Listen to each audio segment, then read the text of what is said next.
Medical మరియు health care రంగంలో bright future కోసం వెతుకుతున్నారా? అయితే అరోరా అందిస్తున్న best paramedical and allied health sciences courses లో జాయిన్ అవ్వండి. అగైన్ వెరీ ప్రామినెంట్, చాలా హాట్ ఇంటర్నేషనల్ టాపిక్ అది మలక్కా స్ట్రైట్స్. దాంట్లో చైనా, యుఎస్, ఫిలిప్పీన్స్, ఇండోనేషియా వీళ్ళందరి ఇంట్రెస్ట్ దాంట్లో ఉంది. సో వీళ్ళందరికీ వాళ్ళకి ఆ మలక్కా స్ట్రైట్స్ డామినేట్ చేయాలని ఉంది. ఇప్పుడు చూస్తుంటారు మీరు ఫిలిప్పీన్స్ మీద వెళ్ళి వీళ్ళు చైనీస్ వాళ్ళకు బోట్ కొట్టేశారు, వాళ్ళ బోట్ డ్యామేజ్ అయింది వాళ్ళ వైపు నుంచి. రెగ్యులర్గా China wants to dominate South China Sea and Malacca Straits. కానీ యూఎస్కి ఏమో వీళ్ళు ఉండకూడదు అక్కడ. సో యూఎస్ ఏం చేస్తున్నారు, వాళ్ళ షిప్లు కూడా తిప్పుతున్నారు అది రీజన్లోనే, రైట్ ఫ్రమ్ సింగపూర్ నుంచి ఇక్కడ సౌదీ అరేబియా దాకా, బహ్రెయిన్ దాకా తీసుకెళ్తారు, మళ్ళీ వస్తారు, మళ్ళీ తిరుగుతున్నారు, కొలంబోకి వెళ్తారు. దే కీప్ పెట్రోలింగ్ అన్నమాట. అదే టైంలో ఇండియా కూడా, మన ఇండియన్ నేవీ షిప్స్ ఏం చేస్తున్నాయంటే, మన హూతీల ప్రాబ్లం వచ్చినప్పుడు, దానికన్నా ముందు సొమాలీ పైరేట్స్ ప్రాబ్లం వచ్చినప్పుడు మనం పెట్రోల్స్ మొదలుపెట్టాం. మన వార్షిప్స్ని ఇండియన్ ఓషన్ రీజన్ నుంచి టువర్డ్స్ గల్ఫ్, ఒమాన్ వైపు వెళ్ళి అట ఒక పెట్రోలింగ్ చేస్తుంటారు వాళ్ళు రెగ్యులర్గా. ఏదైనా ప్రాబ్లం వస్తే ఇమీడియట్ SOS వస్తే రియాక్ట్ అవుతారు, హెలికాప్టర్స్ ఉంటుంది అన్నట్టు. ఇప్పుడు దీంట్లో రష్యా కూడా వచ్చేసారు. యూఎస్కి టెన్షన్, ఇప్పుడు రష్యా వచ్చేస్తుంది. ఇంకా రష్యా రెండు వైపు నుంచి చూస్తారు, మెయిన్లీ యూఎస్ వైపు. వాళ్ళు చైనాతో వాళ్ళకి ఎక్కువ ప్రాబ్లం లేదు. ఇప్పుడు యూఎస్ ఏం చేస్తున్నారు ఇండియన్ ఓషన్ రీజన్లో, వాళ్ళ షిప్స్ని తీసుకొచ్చి ఎక్కడ తిరుగుతున్నారు, ఎయిర్క్రాఫ్ట్ క్యారియర్ తీసుకొచ్చారా. సో మనం కూడా ఏం చేస్తున్నాం, మన వైపు నుంచి కూడా మనం ఎక్స్పాన్షన్ చేస్తున్నాం. మన ప్రేక్షకులకు తెలిసి ఉండొచ్చు, చైనా ఏం చేశారంటే శ్రీలంకలో ఒక పోర్ట్ ఉంది, హంబంబోట అని. ఆ పోర్ట్ వాళ్ళే కట్టి చాలా మటుకు డబ్బులు పెద్ద బిల్ వేసి శ్రీలంకన్ గవర్నమెంట్కి ఇస్తే, వాళ్ళు కొన్ని సంవత్సరాల తర్వాత మా డబ్బులు లేవు కట్టడానికి అని చెప్తే, ఆ పోర్ట్ మేము తీసుకుంటాం అని చెప్పి 99 ఇయర్స్లో తీసుకున్నారు. అక్కడ చైనీస్ నేవీ షిప్స్ని పెట్టుకుంటున్నారు. సో ఎఫెక్టివ్లీ అక్కడ కూర్చొని వాళ్ళు యూఎస్ ఏం చేస్తున్నారని చూస్తున్నారు అక్కడి నుంచి, రెగ్యులర్ మానిటరింగ్. అంటే apart from that Indian ships. ఇదొక వైపు ఉంటే, మన వైపు అండమాన్ అండ్ నికోబార్ ఐలాండ్స్లో మనం ఒక కొత్త ప్రాజెక్ట్ పెట్టిపోతున్నాం. మీకు గుర్తుంది, గ్రేట్ నికోబార్ ప్రాజెక్ట్. దాంట్లో మనకు ట్రాన్స్షిప్మెంట్ పెడుతున్నా, అంటే పెద్ద కంటైనర్ షిప్స్ వచ్చి అక్కడ అన్లోడ్ చేసి వెళ్ళిపోతారు సింగపూర్ వైపు, లేకుంటే క్లాంగ్ అని చెప్పి మలేషియాలో ఉంది పెద్ద, అక్కడికి వెళ్ళిపోతారు. సో మనం ఏం చేస్తుంటే ఆ ఐలాండ్ నుంచి, అక్కడి నుంచి గ్రేట్ నికోబార్ నుంచి దాన్ని విశాఖపట్నం వైపు, చెన్నై వైపు, లేకుంటే కొచ్చిన్ వైపు తీసుకెళ్ళి అక్కడి నుంచి ఇంటర్నల్గా మన కంటైనర్స్ పంపించుకుంటాం. ఇది ఒక పెద్ద ప్లాన్ మన దగ్గర ఉండి 78,000 కోట్ల ప్రాజెక్ట్. ఇది టైం పడుతుంది. ఆల్రెడీ మన దగ్గర అండమాన్ నికోబార్ ఐలాండ్స్లో INS బాజ్ అని చెప్పి ఒక నేవల్ ఎయిర్ స్టేషన్ ఒకటి ఉంది. That is already operating. అది కాకుండా అక్కడ ఆబ్వియస్లీ మనం చెప్పట్లేదు, కానీ అక్కడ కూడా పెద్ద ఒక నేవల్ ఫెసిలిటీ రాబోతుంది దీంతో పాటు నికోబార్. దానికోసం సోనియా గాంధీ, రాహుల్ గాంధీ వీళ్ళందరూ వ్యతిరేకిస్తున్నారు దాన్ని. చైనా వ్యతిరేకిస్తున్నారు, వీళ్ళు కూడా వ్యతిరేకిస్తున్నారు. So you can understand the tie up between these two groups అని చెప్పొచ్చు. అదే టైంలో ఇదే Andaman Nicobar islands top most పార్ట్లో, మన ఐలాండ్ నుంచి, లాస్ట్ ఐలాండ్ నుంచి మయన్మార్ వైపు వెళ్ళేటప్పుడు నడిమిట్లో ఒక చిన్న ఐలాండ్ ఉంది కాల్డ్ కోకో ఐలాండ్స్, CO. ఈ కోకో ఐలాండ్స్లో బ్రిటిష్ టైంలో ఒక పాత ఎయిర్ స్ట్రిప్ ఉండే, 500 ఫీట్ అంతా ఉండేది. సడన్గా లేటెస్ట్ శాటిలైట్ పిక్చర్స్ చూస్తే 3,500 స్క్వేర్ ఫీట్కి ఎక్స్పాండ్ అయింది. అది ఎవరు చేశారా బాబు అని చూస్తే చైనా వచ్చి అక్కడ కూర్చున్నారు. వాళ్ళకంటే అక్కడి నుంచి ఇండియన్ నేవీ షిప్స్ని చెక్ చేయడము, యూఎస్ కిట బంగ్లాదేశ్ వైపు వస్తే వాళ్ళని చెక్ చేయడానికి చైనా ఐలాండ్ తీసుకున్నారు. వాళ్ళు ఆబ్వియస్లీ ఏదో టైప్ పెట్టుకున్నారు మయన్మార్లో ఉన్న మిలిటరీ వాళ్ళతో, రెజీమ్తో. సో ఇండియన్ ఈ ఓషన్ రీజన్ అనేది బికమ్ అ హాట్స్పాట్ నా.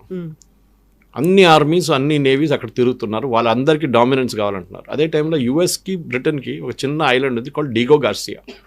అది మన కొలంబో నుంచి ఇంకా చాలా కిందకి వస్తే బిఫోర్ సేషెల్స్, ఈ ఐలాండ్ పక్కన చిన్న ఒక ఐలాండ్ ఉంది, పాత బ్రిటిష్ ఐలాండ్ ఉండే.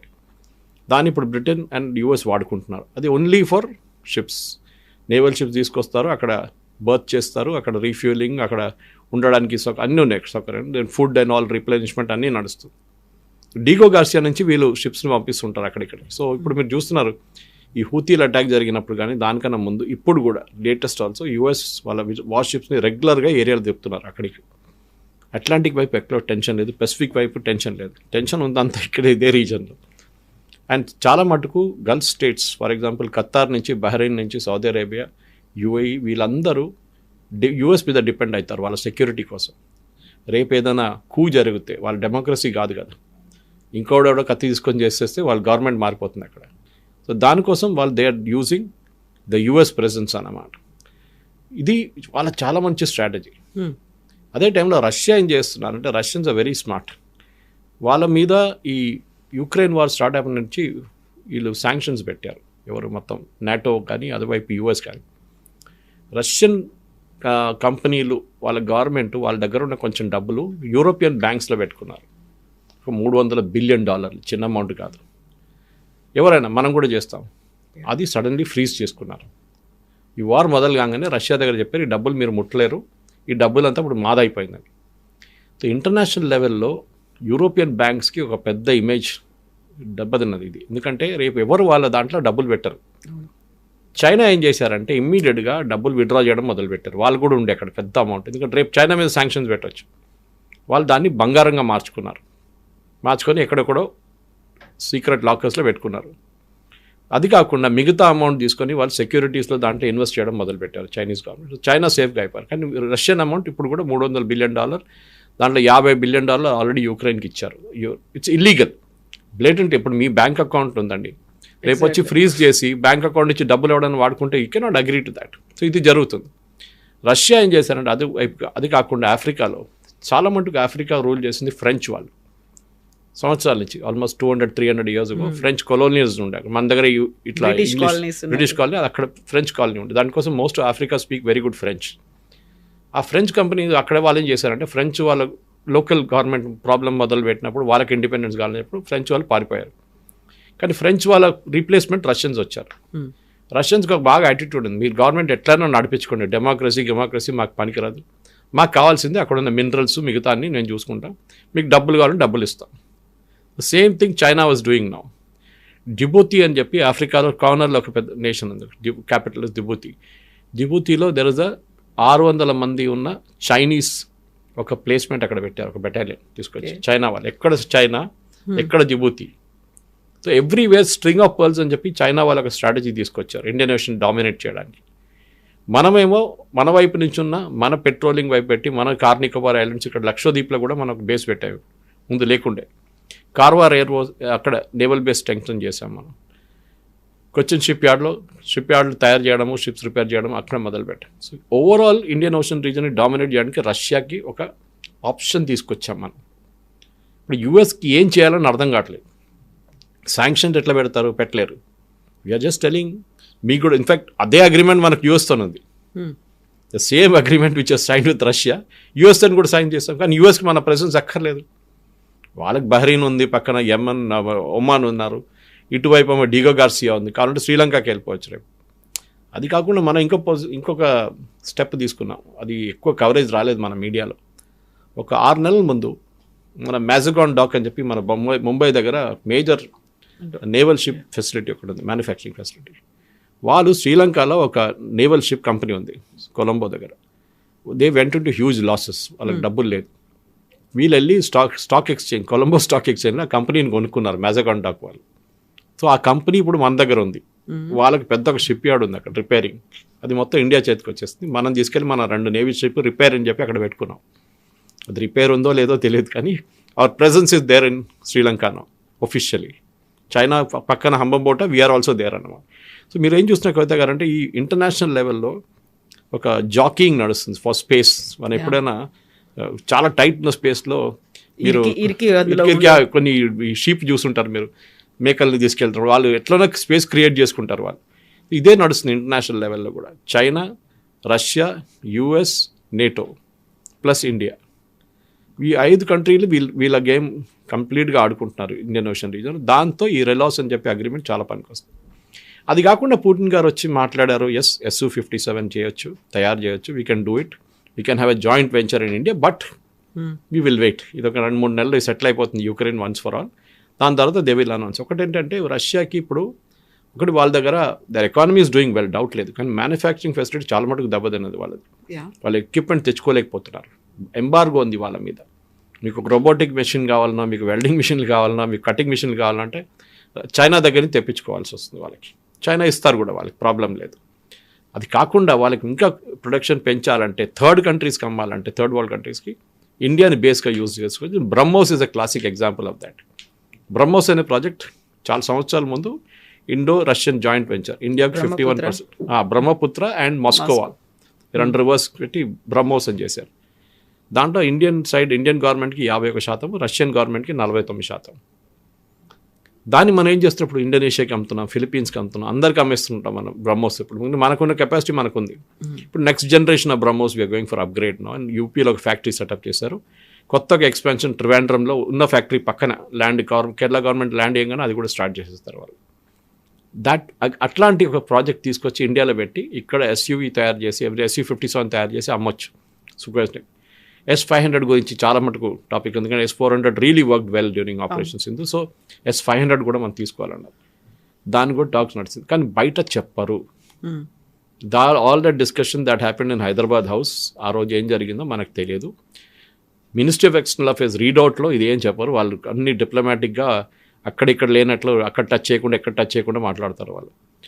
బట్ ఓవరాల్ చూస్తే ఎస్, పుటిన్ ఎందుకు వచ్చారు భారతదేశం, మీరు చెప్పినట్టు 25 గంటల కోసం ఇంత దూరం తిరిగి రావాల్సి వచ్చిందా, ఫోన్లో మాట్లాడుకోవచ్చు కదా అని చాలామంది అడిగారు. అది కాదు, the photo optics is very important. ఆయన ఎక్కడ రానియట్లేదు. ఆ టైంలో ఇండియాకి వచ్చారు వీళ్ళు. మన దగ్గర ఉన్న 3 countries, I won't take the names, వాళ్ళ డిప్లొమాట్స్ అంటే వాళ్ళ సీనియర్ మోస్ట్ డిప్లొమాట్స్, వాళ్ళు ఎంబసీ ఆఫీషియల్స్, వాళ్ళు ఒక లెటర్ రాశారు. ఆపోజిట్ ఎడిటోరియల్ ఒక మ్యాగజైన్ మన దగ్గర న్యూస్ పేపర్లో ఆర్టికల్ రాశారు, why Putin should not be allowed in to India. ఆలోచించండి, వీళ్ళు డైరెక్ట్ వాళ్ళ గవర్నమెంట్ చెప్పకుండా వీళ్ళు రాస్తున్నారు లెటర్ ఒకటి. Let is like why Putin should not be allowed in to India. వీళ్ళందరికీ ఇప్పుడు చూడండి, నిన్న ఒక స్టేట్మెంట్ వచ్చింది which is the opposite of what everything is. Zelenskyy వస్తున్నారంట ఒక నెక్స్ట్ మంత్ ఇండియాకి. అప్పుడు మీరు అడగవచ్చు, మొన్న పుటిన్ వచ్చారు కదా మరి జెలెన్స్కీ ఏంటంటే, దాంట్లో ఒక పెద్ద మెసేజ్ ఉంది. ఇప్పుడున్న రీకన్స్ట్రక్షన్ ఎఫర్ట్స్ అంతా వార్ ఆగిన తర్వాత అక్కడ ఒక బిల్డింగ్ కూడా స్ట్రైట్గా నిలవట్లేదు, కీవ్లో కానీ మొత్తం గాజాలాగా అయిపోయింది. అది కూడా దాన్ని రీకన్స్ట్రక్ట్ చేయాలంటే చాలా మటుకు మ్యాన్ పవర్ కావాలి. ఇప్పుడు మనం వచ్చినప్పుడు ఒక ఒప్పందం చేశాం, 5-6 చేశారు. ఒక ఒప్పందం చాలా ఇంపార్టెంట్ ఒప్పందం ఏంటంటే, రష్యాలో మ్యాన్ పవర్ లేరు బిల్డింగ్లు కట్టడానికి, రోడ్లు వేయడానికి, ఈ డ్యామేజ్ అంతా జరిగింది కదా ఇంత మళ్ళీ రీకూప్ చేయడానికి, ఫ్యాక్టరీలు కట్టడానికి మనుషులు లేరు. భారతదేశం నుంచి blue and white collared workers అంటే managerial level and worker level మనం ఒక నంబర్ ఐడెంటిఫై చేసి వాళ్ళ రష్యాకి పంపిస్తాము. That is government to government deal. మనం ఇజ్రాయెల్తో చేయించుకున్నాం చూడండి, అదే ఇజ్రాయెల్ వైపు కూడా కన్స్ట్రక్షన్ చాలా బాగా నడుస్తుంది. చాలామంది ఇండియన్స్ని అక్కడ పంపించారు. So it will be not at the private level, government to government. Haryana government వాళ్ళ మనుషులు పంపించారు, పంజాబ్ వాళ్ళు పంపించారు, సౌత్ నుంచి కూడా ట్రై చేస్తున్నారు, కేరళ వైపు నుంచి కొంతమంది. అట్లనే గవర్నమెంట్ టు గవర్నమెంట్ డీల్ ఉంటుంది అది. సో రష్యాకు కూడా మనం మ్యాన్ పవర్ సప్లై చేయబోతున్నాం. ఒక టైంలో దుబాయ్ కన్స్ట్రక్షన్ నడిచినప్పుడు, ఆ గల్ఫ్ స్టేట్స్లో కన్స్ట్రక్షన్ నడిచినప్పుడు చాలా మటుకు కేరళ నుంచి చాలామంది వెళ్ళి పనిచేశారు అక్కడ. Now that construction phase is over అక్కడ. Now it's only question of growth వాళ్ళకి. ఇప్పుడు మన దగ్గర ఉన్న ఈ రష్యాతోని ఒప్పందంతో ఏమవుతుందో మన వర్కర్స్ కూడా అక్కడ వెళ్తారు. సో క్వశ్చన్ అక్కడ వచ్చిందంటే, ఇప్పుడు ఇట్లాంటి ఫ్రీజింగ్ ఏరియాస్కి వెళ్తే వీళ్ళు ఎట్లా ఉంటారు, వీళ్ళకి హ్యాబిట్ లేదు అది, -20 degrees, -10 degrees. So Russia side we will create appropriate facilities వాళ్ళ కోసం. అది ఏదైనా టెక్నాలజీ వైజ్ వాళ్ళ వార్మ్ హౌసెస్ ఉండాలనో లేకుంటే క్లోదింగ్ ఉండాలి, అదంతా మేము అరేంజ్ చేస్తాం, కానీ మాకు వర్కర్స్ కావాలి. ఇట్లాంటి కొన్ని 5-6 ఒప్పందాలు జరిగింది అంత తర్వాత, కానీ ఇంపార్టెంట్ అంతా పక్కన పెట్టారు, మాట్లాడుకున్నారు. మూమెంట్ యుక్రెయిన్ వార్ కాగానే ఇది అంతా బయటకు వస్తుంది. ఒకటి మనం మర్చిపోకూడదు, Russia is been a fair weather friend. అంటే ఎప్పుడు మనకు ప్రాబ్లం ఉన్నప్పుడు రష్యా మనతో ఉన్నారు. 71 వార్ కానివ్వండి, మిగతా వార్లు అన్నిట్లో కూడా రష్యా వాజ్ దేర్ విత్. దానికోసం యుక్రెయిన్ వార్ని భారతదేశం వాళ్ళ దగ్గర ఖండించలేదు.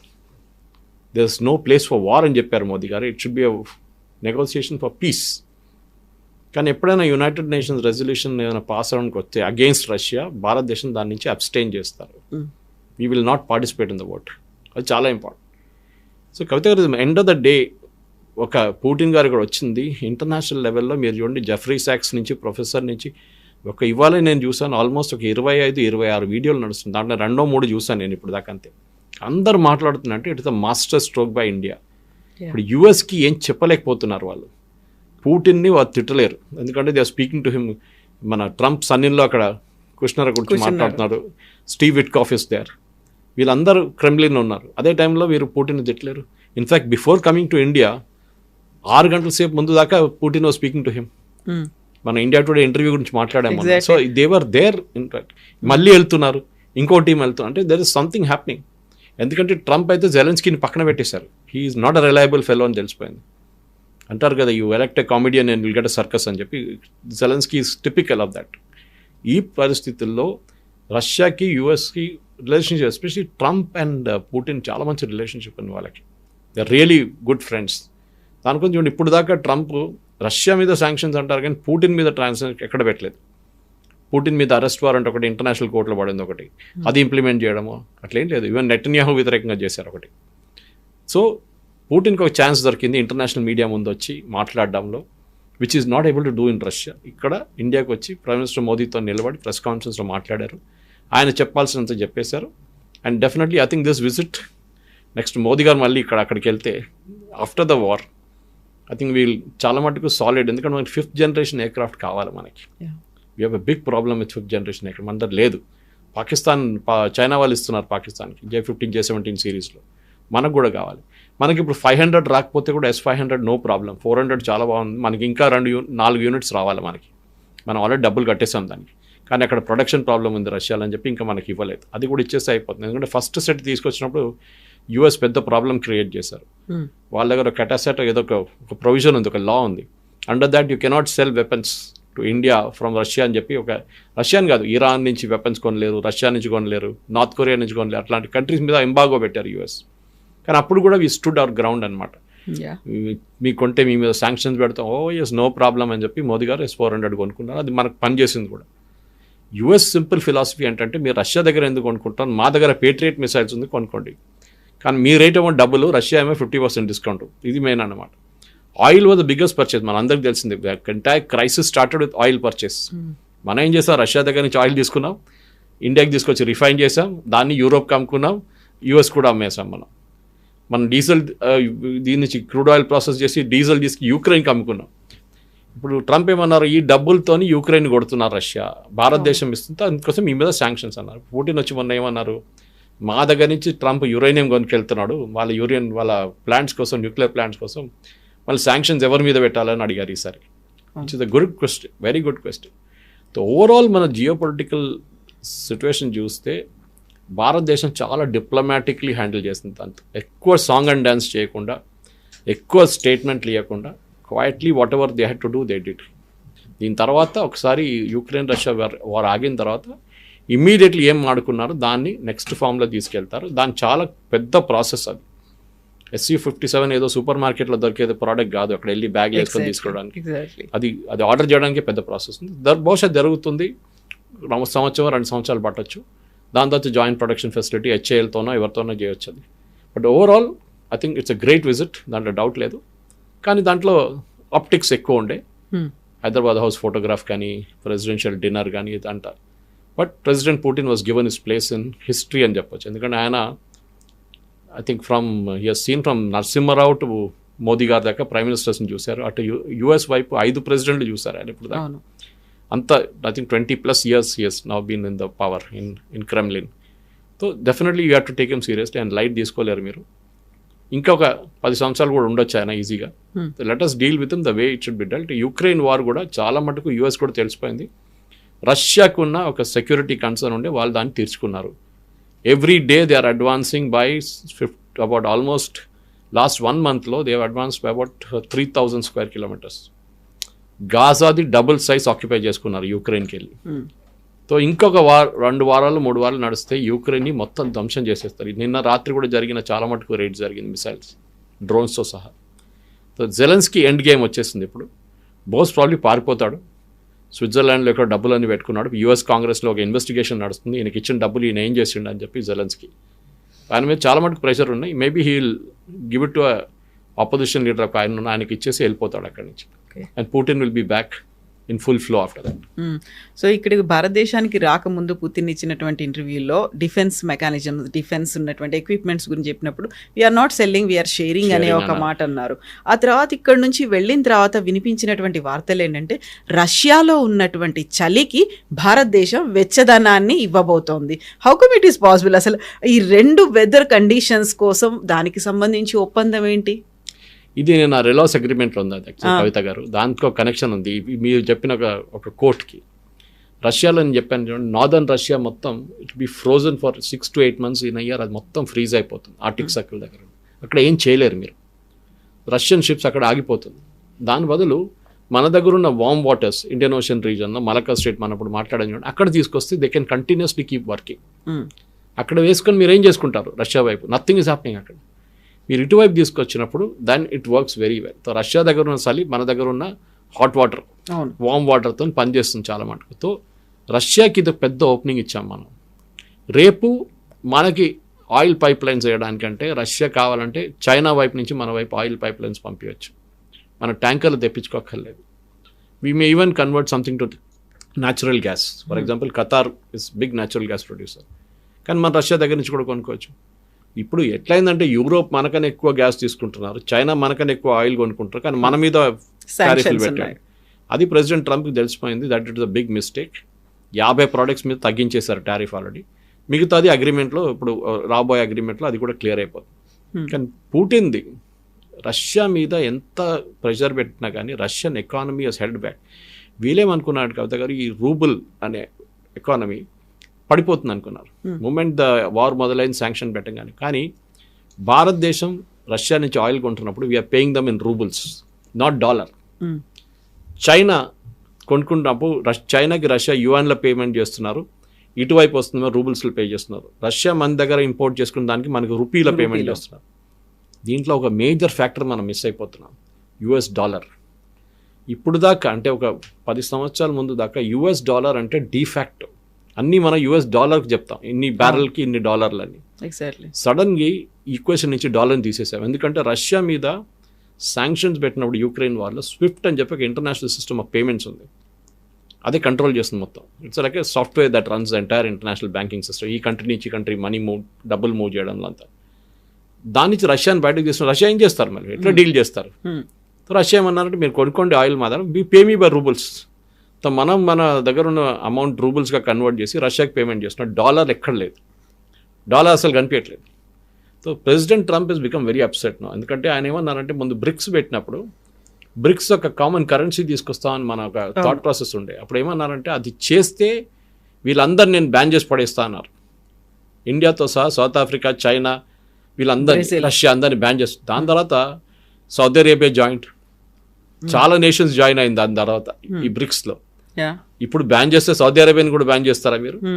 సో సౌదీ అరేబియా కూడా కొంచెం అగ్రెసివ్ అయిపోతుంది. ఎందుకంటే వాళ్ళకేం తెలిసిందంటే రష్యన్ ఆయిల్ $40 వీళ్ళు భారతదేశానికి అమ్ముతున్నప్పుడు మా ఇదేమో 80 నుంచి నడుస్తుంది.